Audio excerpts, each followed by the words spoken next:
ఈ question centre of mass అనే concept మీద ఉంది. ఏమి ఇచ్చాడు క్వశ్చన్ లో అంటే ఒక థిన్ రెక్టాంగులర్ ప్లేట్ యొక్క సైడ్స్ ఏబి అని మెన్షన్ చేశాడు. దాని యొక్క సెంటర్ ఆఫ్ మాస్ ని మనం ఫైండ్ అవుట్ చేయాలా. ఒకవేళ మాస్ పర్ యూనిట్ ఏరియా అని ఈ ఈక్వేషన్ పరంగా మారుతూ ఉంటే సరే మాస్ పర్ యూనిట్ ఏరియా అంటే M/A వాల్యూని వాడు సిగ్మాతో మెన్షన్ చేశాడు. ఏమని మెన్షన్ చేశాడంటే సిగ్మా ఓ x/AB అని. ఏబిలు రెండు కూడా ఈ రెక్టాంగులర్ ప్లేట్ యొక్క లెంత్ బ్రెడ్త్ వాల్యూస్ అయితే ఎక్స్ అనేది అంటే మీనింగ్ ఏమంటే ఇక్కడ ఎక్స్ డైరెక్షన్లో మాత్రమే mass per unit area change అవుతున్నట్టు లెక్క. వై డైరెక్షన్లో ఎటువంటి mass per unit area change అవ్వట్లేదు అని మీనింగ్. వై డైరెక్షన్లో ఏమి చేంజ్ అవ్వట్లేదు అంటే బి వాల్యూలో ఏం చేంజ్ అవ్వట్లేదు. So Y coordinate of centre of mass ఏమైనట్టు లెక్క అంటే exactly half of the breadth లో ఉన్నట్టు లెక్క వై కోఆర్డినేట్. మనం ఇప్పుడు ఇక్కడ ఎక్స్ కోఆర్డినేట్ ఒకటి మనం ఫైండ్ అవుట్ చేయాలి. దానికోసము మాస్ పర్ యూనిట్ ఏరియా రాస్తాము. దానికోసము ఎక్స్ డైరెక్షన్ లో ఒక స్ట్రిప్ ని కన్సిడర్ చేసుకుంటున్నా. దాని థిక్నెస్ డిఎక్స్. ఈ వై యాక్సిస్ నుంచి ఎంత దూరంలో ఉందంటే ఎక్స్ దూరంలో ఉందనుకుంటా. ఓకేనా.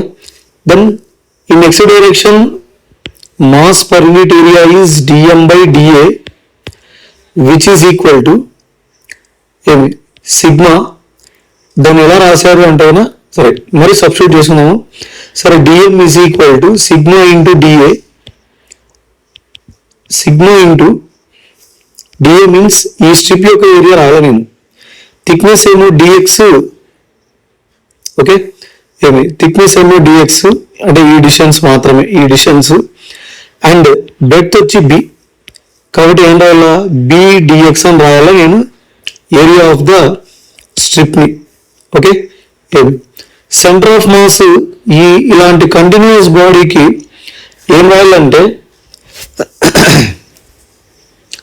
xcm is equal to integration xdm divided by integration dm.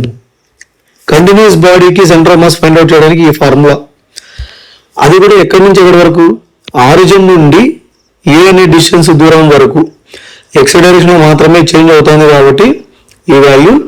So నేను ఎక్కడి వరకు రాయాలా ఎక్స్ డైరెక్షన్ లో ఉన్న డిస్టెన్స్ వరకే రాయాలా 0 to a అని.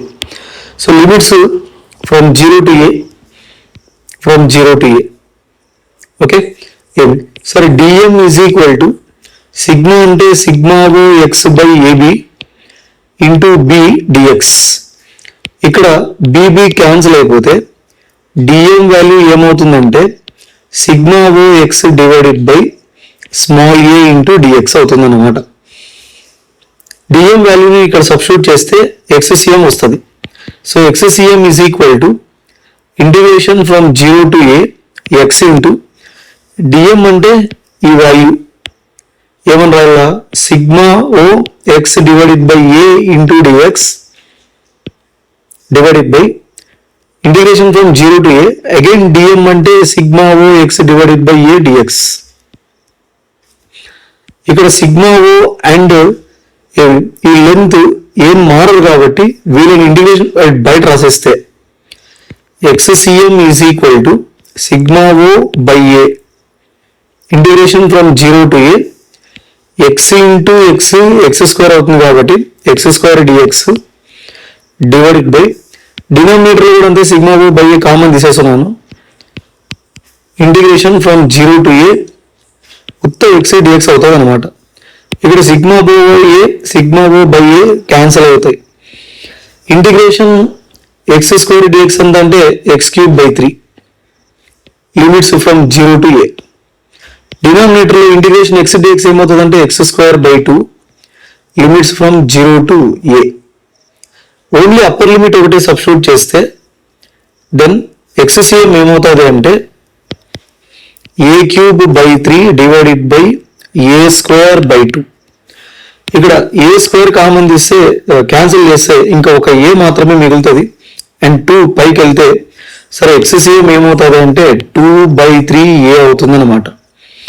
So centre of mass coordinates ఏమవుతాయి అప్పుడు ఎక్స్సిఎం వైసిఎం అని అంటే ఎక్స్సిఎం ఏమో 2/3 అయింది.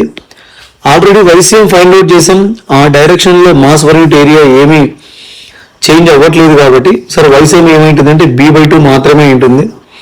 సో ఏమని రాయాలా b/2. ఇది సెంటర్ ఆఫ్ మాస్ యొక్క కోఆర్డినేట్స్ ఈ షేప్కి.